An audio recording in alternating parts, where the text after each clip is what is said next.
திண்டுக்கல் மாவட்டம் கணவாய்ப்பட்டி பகுதி வழியாக பயணம் செய்த தனியார் பேருந்தில் இருந்து தவறி கீழே விழுந்த பெண்மணி உயிரிழந்த சம்பவம் தொடர்பான அதிர்ச்சியூட்டும் சிசிடிவி காட்சி வெளியாகியுள்ளது. இது தொடர்பான கூடுதல் தகவல்களோடு இணைப்பில் இருக்கிறார் எமது செய்தியாளர் சதீஷ் ரங்கநாதன். அவரிடம் விவரங்களை கேட்டு பெறலாம். சதீஷ் ரங்கநாதன், தற்பொழுது தவறி விழுந்து பெண் கீழே விழுந்திருக்கக்கூடிய சிசிடிவி காட்சிகளை நம்மால் பார்க்க முடிகின்றது. இந்த விபத்து தொடர்பான முழுமையான விவரங்கள் என்னவாக இருக்கின்றன? அந்த பெண் யார் என்ற தகவல் கிடைக்கப்பட்டிருக்கிறதா? என்ன நிலவரம்? நிச்சயமாக திண்டுக்கல் மாவட்டம் கோபால்பட்டியை அடுத்து உள்ள விஎஸ் கோட்டை அருகே உள்ள வையாலிப்பட்டி புதூரை சேர்ந்தவர் தங்கராஜ். இவரது மனைவி அமராவதி. இவர் நேற்று தனியார் பேருந்துல கோபால்பட்டியில இருந்து நத்தத்துக்கு தனியார் பேருந்துல போறாரு.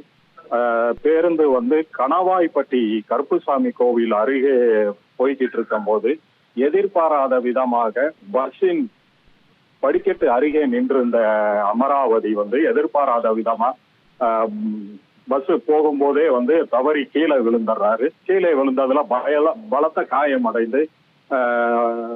அடைந்துடுறாரு. இத உடனே பஸ்ல இருந்த பயணிகள் மற்றும் நடத்துனர் ஓட்டுநர் 108 ஆம்புலன்ஸுக்கு தகவல் கொடுத்து அவரை சிகிச்சைக்காக நத்தம் அரசு மருத்துவமனைக்கு கொண்டு செல்றாங்க. அங்க இருந்து மேல் சிகிச்சைக்காக மதுரை ராஜாஜி அரசு மருத்துவமனைக்கு கொண்டு சென்று சிகிச்சை பெற்று வந்த நிலையில அமராவதி இன்று காலை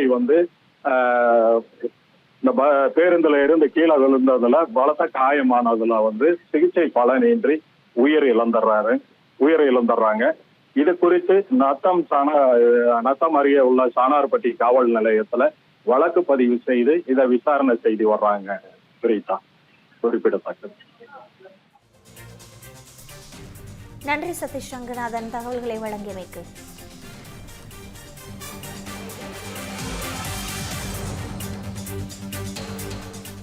Years of trust, a revolution of gratitude, 100% assured appreciation. With gratitude, G Square oda 13th year anniversary offer plot villa apartment எது புக் பண்ணாலும் 25 வருஷத்துக்கு பவர் இருக்கும். ஆனா EB bill இருக்காது. Up to 5 kilowatt solar panels with no additional cost ஓட கிடைக்கும். Zero EB revolution. To book, call 8939710009.